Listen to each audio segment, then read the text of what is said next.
শ্রাবণী মেলা উপলক্ষে তারকেশ্বরে বিজেপি সেবা শিবিরের উদ্বোধন করলেন সুকান্ত মজুমদার।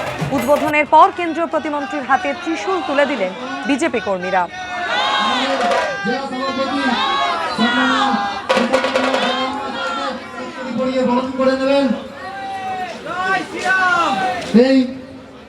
মন্ডলের পার্শ্ববর্তী মন্ডলের সভাপতি সাহেব মাজিদ মহাশয়। भारत माता के भारत माता के जय श्री राम। তৃণমূল কংগ্রেস জামাতিদের পার্টি হুঁশিয়ারি দিয়েছেন মুখ্যমন্ত্রী শুভেন্দু অধিকারী। শুনুন। তৃণমূল কংগ্রেস তো জামাতিদের পার্টি, সবাই জানে। অতএব জামাতিদের সঙ্গে যোগ থাকবে, এটা স্বাভাবিক। এদের বন্দে মাতরম গাইতেও অসুবিধা, যদিও আমরা বাধ্য করাচ্ছি। জাতীয় সঙ্গীত গাইতেও অসুবিধা, 26শে জানুয়ারি হোক 15ই আগস্ট পালন করতে এদের অসুবিধা হয়। আইনের শাসনের মধ্য দিয়ে গুন্ডাদের দমন আমরা করব, আর বাক স্বাধীনতা, গণতান্ত্রিক স্বাধীনতা প্রত্যেকের থাকবে। যে কেউ তার স্বাধীন মত প্রকাশ করতে পারে। সরকারি সব স্তরে কথাবার্তা বলা, আলোচনা করার সুযোগ আছে। কিন্তু এই যে শক্তি যারা সাংবাদিকদের বেছে বেছে পিটিয়েছে, নির্দয়ভাবে পিটিয়েছে, খুন করার জন্য পিটিয়েছে, এদেরকে গুন্ডা দমন আইনেই সাজা দেওয়ার ব্যবস্থা হবে। আর কুণাল ঘোষ তিনি কটাক্ষ করে বলছেন যে কলকাতায় যে শুক্রবারের মিছিল, সেখানে তৃণমূলের সঙ্গে কোনো সম্পর্ক ছিল না। অমুক ব্যক্তিকে দেখা গেছে, ওরা ভালো, তৃণমূলের ভালো ছেলেরা, এটা আমাদের ঘাড়ে কেন চাপাচ্ছেন? শুনুন। গত পরশু অর্থাৎ শুক্রবারের যে মিছিল থেকে কোনো সমস্যা তৈরি হয়েছিল, সেখানে কিন্তু তৃণমূল কংগ্রেস সেখানে ছিল না, এবং দিল্লির যে নেতৃত্ব আন্দোলন করছেন, অবস্থান করছেন, ধর্মেন্দ্র প্রধানজির ইস্তফা দাবি করছেন, তাদের সঙ্গে তৃণমূলের যোগাযোগ।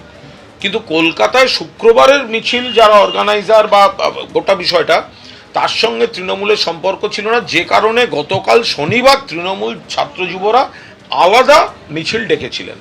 এখন যদি শুক্রবারের ঘটনা থেকে আপনারা যেটা বলছেন বা যেটা চলছে যে অমুকের সঙ্গে দেখা গেছে, অমুক ব্যক্তিকে দেখা গেছে, তো ওটা তো ভালো তৃণমূলের ভালো ছেলেরা, ওর সঙ্গে আমাদের মতো খারাপ তৃণমূলের তো সম্পর্ক নেই।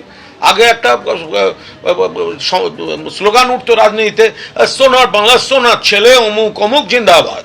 তো সেই এখন ভালো তৃণমূলের ভালো ছেলে, ভালো নেতার সঙ্গে দেখা যাচ্ছে, আমাদের ঘাড়ে চাপাচ্ছেন কেন? তারা তো বালিশপন্থী, ওটা তো বালিশদের লোকজন।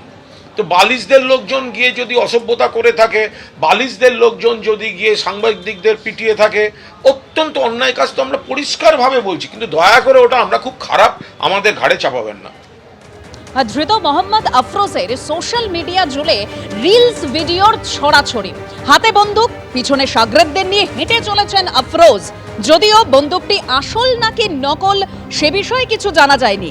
সোশ্যাল মিডিয়ায় আপলোড করা একাধিক ছবি, ভিডিওতে নিজেদের মাফিয়া গ্যাং, টিম মাফিয়া বলে পরিচয় দিয়েছে এই ধৃত আফরোজ। একেবারে তার সোশ্যাল মিডিয়া হ্যান্ডেল, সেখানে যে রিলস ভিডিওর ছড়াছড়ি, সেই ভিডিওগুলো আপনারা দেখতে পাচ্ছেন, যেখানে হাতে বন্দুক রয়েছে, পিছনে সাগরেদদের নিয়ে হেঁটে চলেছেন মোহাম্মদ আফরোজ। তবে এই বন্দুক আসল নাকি নকল সে বিষয়ে কিছু জানা যায়নি। কিন্তু সোশ্যাল মিডিয়ায় যে আপলোড করা একাধিক ছবি, ভিডিও, যেখানে নিজেদের মাফিয়া গ্যাং, টিম মাফিয়া বলে পরিচয় দিয়েছে এই ধৃত আফরোজ।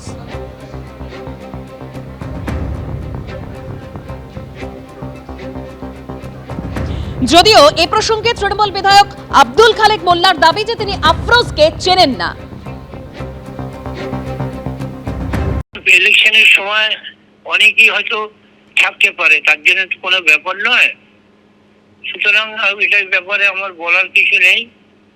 আর আইনের পরে চলবে। সে যদি অন্যায় করে থাকে তাহলে অ্যাকশন, যা গুন্ডা দমন আইন যা প্রয়োগ হবে হবে। ছবি তো আমি এমএলএ বিধায়ক 88,000 ভোটে জিতেছি। আমার তো মিটিং থাকলে যে কোনো লোক পাশে থাকতে পারে, আমি তো কাউকে সরিয়ে দিতে পারবো না। না, আমি ওকে চিনি না, বুঝলেন না? ও তো কোনো তৃণমূলের কোনো অ্যাক্টিভ ওয়ার্কার তো নয়, এমনি সাপোর্টার হতে পারে। ধৃত মোহাম্মদ আফরোজের সঙ্গে এই যে তৃণমূল যোগ সামনে আসছে তা নিয়ে রাজ্যের অর্থমন্ত্রী স্বপন দাশগুপ্ত কি বলেছেন শোনাবো।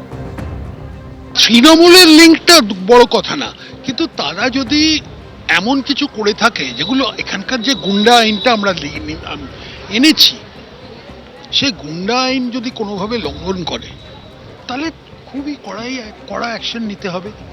সে যেই হোক, রাজনীতিক কোন দলের ছিল সেটা বড় কথা না, কিন্তু ক্রিমিনাল বিহেভিয়ার সেটাকে আমরা বরদাস্ত করব না।